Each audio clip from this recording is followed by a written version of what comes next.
우리 한 번 더 우리 옆에 계신 분과 우리 친구들도, 우리 교회 학교 친구들도 우리 성탄의 인사 드리고 말씀 나누겠습니다. 메리 크리스마스. 올해도 우리 성탄이 되었습니다. 저는 어릴 때 성탄절 되면 선물 받을 생각에 마음이 부풀었던 기억이 있습니다. 성탄절이 되면 우리 믿음의 사람들만이 아니라 모든 사람들이 카드도 주고받고 선물도 주고받았습니다. 어젠가 한 뉴스인가요? TV에서 그런 이야기를 하는 걸 들었어요. 요새는 산타가 있는지 없는지 5살 되면 안 돼요. 근데 얘네들이요 8살이나 10살까지 모르는 척하고 기다린대요. 그래야 선물을 받으니까요. 근데 여러분, 성탄절, 크리스마스 누구 생일일까요? 우리 교회학교 친구들한테 물어볼까요? 성탄절이 누구 생일이죠? 좀 목소리가 작다. 자, 성탄절 누구 생일이죠? 더 크게 해야 어른들이 밑에 있는 줄 알고 선물도 주지. 자, 예수님 생일이에요. 그러니까 왜 여쭤봤냐면요, 이상해서요. 다른 분의 생일에 우리들은 선물과 카드를 주고받아요. 원래 생일을 맞이한 그 사람에게 선물을 주고 축하해 주는 게 맞잖아요. 근데 성탄절인데 우리는 예수님께 선물이 아니라 우리들끼리 선물을 주고받아요. 사람들은 왜 예수님의 생일에 자기들이 즐거워하고 자기들이 파티하고 자기들끼리 선물을 주고받을까요? 여러분 한 번도 이상한 적 없으셨어요? 그러시구나. 근데요, 이것만 봐도 예수님이 정말 온 인류의 구원자시고 주인이라는 확신 아닐까요? 다른 사람의 생일에 이토록 기뻐하며 선물을 교환하는 경우는 성탄절 외에는 없습니다. 크리스마스, 크리스토와 마스가 합쳐진 단어인데요, 한마디로 그리스도를 예배한다라는 뜻입니다. 그래서 성탄절은 예수님의 생일 맞습니다. 생일의 주인공이신 예수님을 쏙 빼놓고 우리끼리만 즐거워하는 일이 있어서는 안 될 것입니다. 어찌됐든 간에 성탄의 주인은 예수님인 줄 믿습니다. 어제 우리가 성탄 전야 행사도 행복하게 했습니다. 예수님의 오심, 예수님이 성탄의 주인이기에 예수님의 오심을 축하하는 자리였습니다. 우리도 즐겁게 지내지만 우리끼리만 즐거운 게 아니라 이 계절의 주인이신 예수님을 우리가 기억할 수 있기를 주의 이름으로 간절히 축원합니다. 여러분, 신앙생활을 여러 말로 표현할 수 있지만 오늘 이 성탄절에 저는 이렇게 표현하고 싶습니다.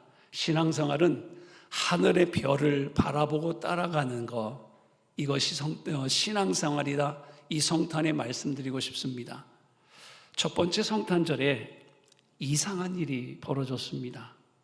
하늘에 그동안 보지 못했던 이상한 별 하나가 나타났습니다. 오래전부터 지구 근처를 혜성들이 지나가기도 하고 종종 유성들이 가다 운석이 되어 땅에 떨어지기도 했습니다. 그런데 이 첫 번째 성탄절에 하늘에서 빛난 별은 혜성도 아니고 유성도 아니었습니다. 그 별은 보통 별이 아니라 새벽별 대신 그리스도를 상징합니다. 하나님의 초자연적인 역사로 인해서 나타난 한 별이 첫 번째 성탄에 등장합니다. 이 세상은 지금 너무나 깜깜하고 점점 더 어두워지고 있습니다. 과학기술이 발달할수록 이상하게 사회는 어두워집니다. 좋은 것들 이면에 안 좋은 부작용이 참 많습니다. 그런 세상에서 예수 그리스도는 별과 같이 빛나는 분입니다. 그분은 시기와 미움과 증오로 가득한 세상에서 사랑의 별이 되셨습니다. 그분은 허영과 사치와 위선이 난무하는 세상에서 진리를 밝히는 별이 되셨습니다. 예수님은 불화와 싸움과 전쟁이 넘치는 이 땅에서 평화의 밝은 별이 되셨습니다. 예수님은 죽음으로 가득한 세상에서 참 생명을 비추는 별이십니다. 그분은 압제와 억압과 구속이 많은 이 시대에 참 자유의 별이 되시기도 합니다. 그래서 예수 그리스도는 전 인류에게 소망의 별이 되시는 줄 믿습니다. 그런데 처음 이 별이 나타났을 때 누구나 이 별을 다 보지는 못했습니다. 이 별을 처음 발견한 사람은 동방의 박사라고 소개합니다. 1절에서 3절에 보면 동방으로부터 박사들이 예루살렘에 이르렀다고 했습니다. 이들이 정확하게 어디서 왔고 어떤 사람들인지는 성경에 아주 자세하게 나와 있지는 않습니다. 하지만 학자들은 그들이 동방에서 온 점술가였을 거라고 추정합니다. 지금의 이라크 땅이나 이란 땅이나 아프가니스탄 정도가 되겠습니다. 지금 말로 하면 천문학자죠. 별을 연구하여 시대를 분별하려고 했던 사람들. 특별히 주전 1세기에 주 1세기 사이에는 이런 점술가들의 기술이 로마 제국 내에서 굉장히 인정받고 존경받는 시대였습니다. 이들이 예루살렘으로 온 것도 유대의 왕으로 나신 이에게 경배하기 위함이었음을 2절에 이야기합니다. 그들은 어느 날 아주 특별한 별이 빛나는 것을 발견합니다. 그것은 유대인의 왕이 태어날 징표라는 것을 그들은 깨닫습니다. 어떻게 그것을 알았는지에 대해서 자세하게 성경은 말해주지 않기 때문에 우리가 잘 알 수는 없지만, 물론 그것으로 요즘 시대에 보면 박사 논문을 써서 공부하시는 학자들도 계셔요. 그러나 그것이 지금 여기서 우리들의 관심이 아니라 이들이 그것을 어떻게 알았든지 중요한 거, 유대인의 왕이 태어났다는 것을 이 박사들은 알았다는 것입니다. 비록 동방에서 온 박사들이 유대인의 왕께 경배하기로 작정하고 예루살렘까지 오기는 했지만 그들은 정확히 왕이 어디서 태어났는지는 알지 못했습니다. 그래서 그들의 상식으로는 일단 예루살렘에 있는 왕궁으로 왔습니다. 왕께 경배하기 위해 무조건 길을 떠나 예루살렘으로 왔습니다. 그리고 예루살렘에 도착해서 헤롯 왕을 만난 그들은 유대인의 왕이 베들레헴에서 날 것이라는 정보를 얻게 됩니다. 4절에서 6절에 보면 왕이 모든 대제사장과 백성의 서기관들을 모아 그리스도가 어디서 나겠느냐 물으니라는 질문을 듭니다. 박사들이 왔을 때 메시아가 어디서 태어났는지를 모르니까 헤롯이 그 박사들의 이야기를 듣고 대제사장과 또 서기관들을 모아서 물어봅니다. 이들은 구약 성경에 아주 능통한 사람들이잖아요. 그래서 그들에게 물어봅니다. 대제사장과 서기관들은 메시아 구원자가 어디서 날지 알고 있었습니다. 어디였죠? 유대 땅 베들레헴. 미가서 5장에 우리 지난번에 은혜 나눴었죠. 미가서에 나온 말씀을 인용까지 해가면서 그리스도가 바로 거기서 태어날 것이라고 이 대제사장과 서기관들은 이야기해 줍니다. 그런데 여러분, 성경을 읽으면서 참 놀라운 것은요, 분명히 대제사장과 서기관들이 알려줬습니다. 그 자리에 서기관들도 깨달아졌을 거고 대제사장도 알았을 거고 헤롯도 알았을 것입니다. 다 알았습니다. 그런데 찾아 나서질 않습니다. 메시아가 베들레헴에서 태어날 것을 들었는데 알고 있었어요. 그런데 지금 동방에서 온 박사들, 천문 전문가들이 우리가 그 별을 보고 왔다고, 유대인의 왕이 태어나셨다고 라고 하는 말을 듣고서도 이들은 전혀 왕께 경배하러 가지 않았습니다. 왜요? 관심 없습니다. 참 놀랍습니다. 그래서 이 박사들이 찾아왔을 때 헤롯 왕은 이것을 심상하게 여기지 않고 이 별에 대해서 물어봅니다. 그게 7절과 8절 이야기예요. 이것을 묻는 것을 보면 헤롯은 이 별을 본 것이 분명합니다. 다른 사람은 그런데 다 못 봤습니다. 이 별은 오직 동방에 있던 박사들이 보았던 것으로 보입니다. 이들은 당시 천문학자로서 항상 밤하늘을 바라보면서 별을 연구하던 천체의 움직임을 탐구하던 이들이죠. 당시 고대 사회에서는 바로 이런 별들의 움직임을 통해서 이 세상이 어떻게 될 걸까를 그들은 짐작하기도 했습니다. 그러니까 그들은 새로운 진리와 사실을 찾으면서 시대의 흐름을 읽으려고 노력한 사람들이 박사들이었습니다. 그래서 이 별이 나타났을 때 그들은 그것을 보고 유대인의 왕이 태어나는 것을 자기들의 지식을 통해 분명히 확신했을 것입니다. 서두에 신앙생활이라는 말씀을 드렸어요. 저는 신앙생활이란 어떤 의미에서 이 박사들처럼 별을 바라보는 삶이 아닐까요? 땅만 보지 않고 하늘을 보고 위에 있는 것을 찾는 삶이 우리들의 신앙인 줄 믿습니다. 예수 그리스도의 별을 하늘을 바라보던 박사들에 의해서 발견되었습니다. 다른 사람들은 같은 하늘을 보아도 별을 보진 못했습니다. 그런데 이 박사들은 그 별을 볼 수 있었습니다. 신앙생활은 뭡니까, 여러분? 다른 사람이 보지 못하는 주님을 볼 줄 아는 것이 신앙생활입니다. 우리가 하늘을 보며 항상 관심을 가지고 주님을 향해 나아갈 때 우리는 주님의 역사를 보게 될 줄 믿습니다. 바로 그것이 우리의 신앙생활 아닐까요? 우리가 이 땅에서 썩어질 육체와 물질만 생각하지 않고 육신 이상의 것과 물질 이상의 것을 추구하는 삶, 이 땅에 있다가 썩어 없어질 것이 아니라 영원히 남을 가치를 지닌 것을 추구하는 삶, 이것이 신앙생활입니다.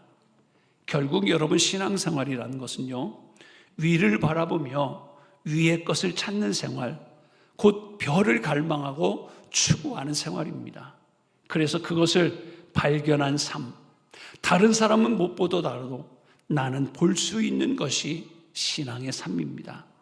그런데 동방에서 온 박사들은요, 그 별을 그냥 바라보기만 하진 않았습니다. 하늘의 별을 보았고 별을 발견했고 그 다음에는 그 별을 따라 나섭니다. 별이 가리키는 메시아 만왕의 왕을 만나기 위해서 먼 여행도 마다하지 않습니다. 이 여행을 준비하기 위해서 얼마나 많은 것들이 필요했겠습니까? 고대 시대에는 길에 강도들이 참 많았습니다. 위험한 일들이 참 많았습니다. 그 길이 멀고 험하지만 그들은 오직 별을 따라서 그 길을 떠납니다. 이것을 보면 그들이 전체를 연구하던 것에, 그렇죠? 이 지구를 전체를 연구하던 것에 얼마나 그들이 진심이었는가를 우린 느껴지는 대목입니다. 그들은 진리를 위해서 살고 정말 진리를 간구하던 사람이었고 뭔가 특별한 것을 발견하고 나설 줄 아는 사람이었다는 것입니다. 여러분, 이것도 역시 우리 영적 순례자인 그리스도의 모습 아닐까요? 신앙생활이라는 말씀을 드렸습니다. 이처럼 하늘을 바라보고 유대인의 왕의 별을 발견하고 또 그 별을 따라 먼 길을 가는 순례의 생활, 그것이 왕의 별이라는 것을 발견했을 때 발견하고 가만히 있는 삶이 아니라 그것을 따라 나서는 삶, 이것이 신앙생활입니다. 동방에서 온 박사들 앞에는 메마른 사막이 있었습니다. 험한 골짜기도 있었을 것입니다. 무서운 맹수들이 있기도 했었을 것이고 때로는 위험한 강도들도 있었을 것입니다. 그런데도 갔습니다. 요즘 우리가 신앙생활을 제대로 하려고 하면 못하게 방해하는 것들이 여러분 얼마나 많습니까? 그래서 우리들의 신앙생활에는 핑계거리가 많습니다. 이래서 못하고 또 저래서 못하고 저것 때문에 못하고 저 사람 때문에 못하고 못하겠다고 하는 것이 우리에게 너무나 많습니다. 그런 식으로 따지면 이 사람들은 절대 유대 땅으로 갈 수 없는 형편이었습니다. 나는 이래서 못 가고 저래서 못 가고 이래서 안 돼 저래서 못 간다 말할 이유가 분명히 차고 넘쳤을 것입니다. 그럼에도 불구하고 그들은 별을 보고 확신에 차서 길을 떠납니다. 사실 유대인에 대해 이야기하면 동방의 박사들은 이방인입니다. 근데 이방인은 그들이 유대인의 왕으로 나신 이에게 갈 이유가 있을까요? 그들은 왜 그렇게 여러분 길을 떠난 것입니까? 오직 유대인의 왕으로 태어나신 분께 예배하기 위해서거든요.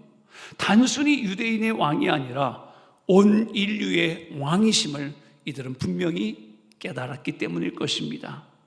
여러분, 우리의 신앙생활 역시 똑같지 않을까요? 사랑과 진리와 평화와 생명과 자유와 소망의 별을 따르는 오늘 순례자의 길에도 고난이 있고 역경이 있고 유혹이 있고 시험도 있고 애통도 있고 여러 가지 어려움이 있습니다.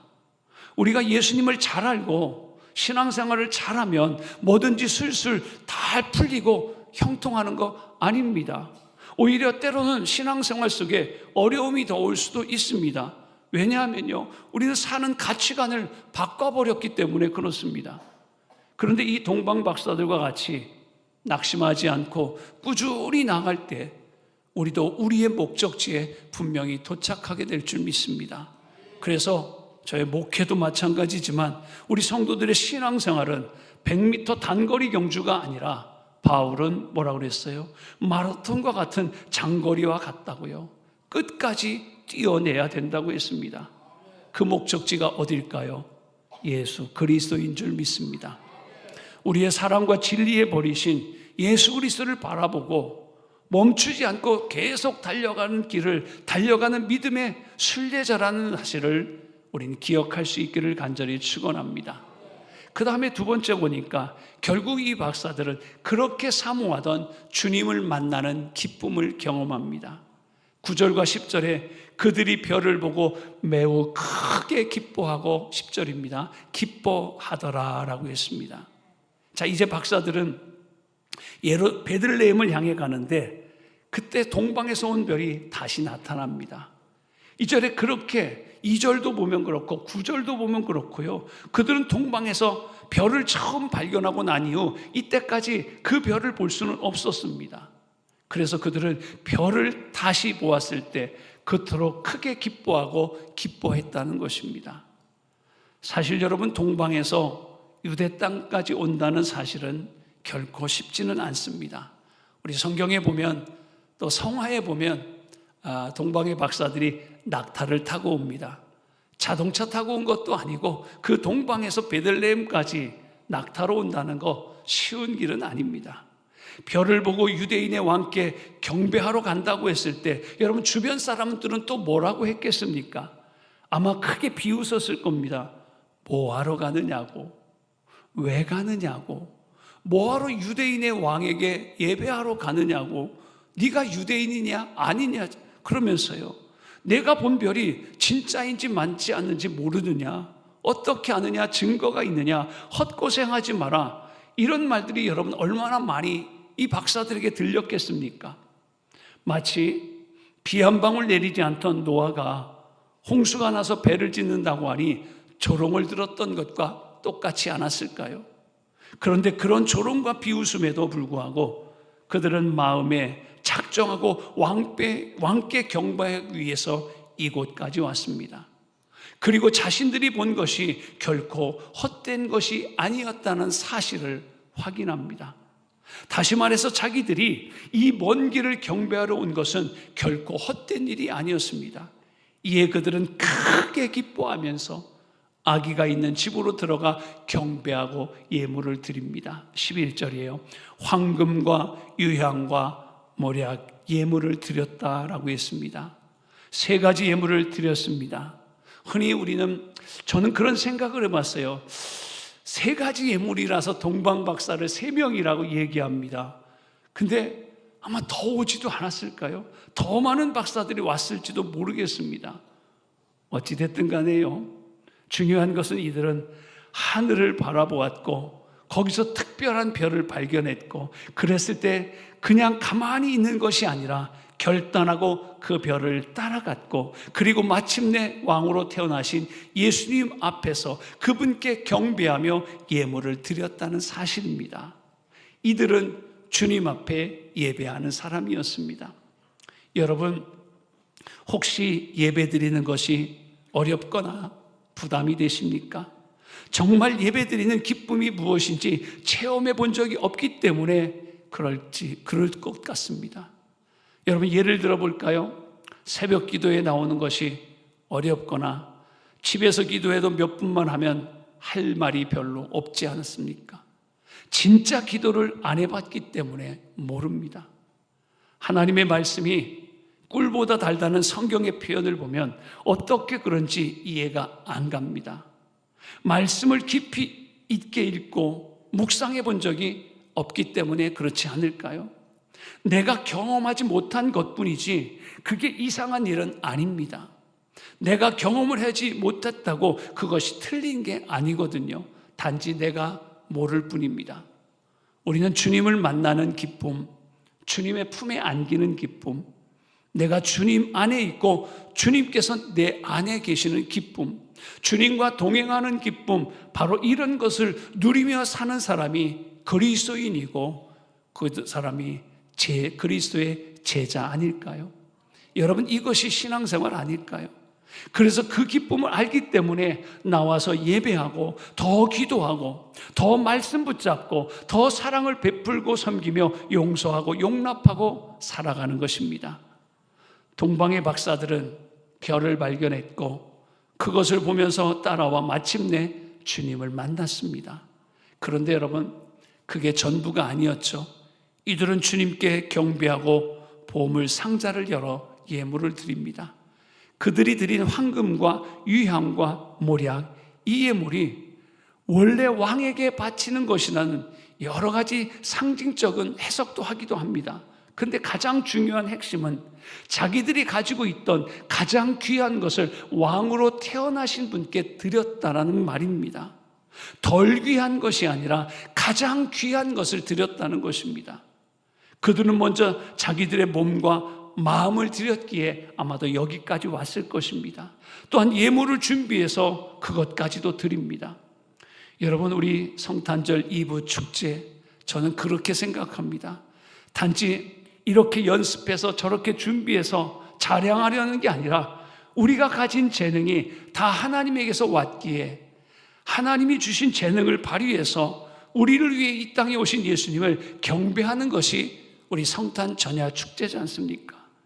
여러분, 여쭙겠습니다. 마지막 결론을 내리면서 우리가 가진 것 중에 가장 귀한 것이 무엇입니까? 동방의 박사들은 가장 귀한 것을 드렸습니다. 그것이 여러분 지식입니까? 재능입니까? 물질입니까? 내가 아끼는 나의 보물, 가장 귀한 것을 드리는 것이 참된 믿음이고 그것이 예배 아닐까요?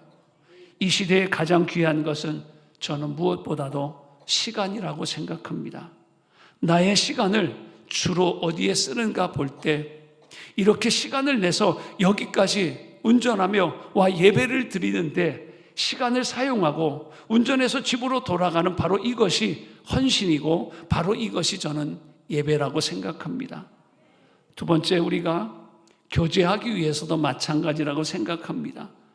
음식을 대접할 때도 그것을 위해 우리 나가서 장을 봐야 되고 무엇을 할까 함께 생각해야 되고 주머니를 열어 때로는 돈을 지불해야 되고 요리하기 위해서 시간을 들여야 되고 정성을 쏟아야 됩니다. 그렇게 음식을 만들어서 우리 교우들에게 대접하고 베푸는 것, 이것이 헌신이고 이것이 예배 아닐까요? 지금 이 세상이 많이 어둡고 불의와 부정과 부패와 죄악이 가득합니다.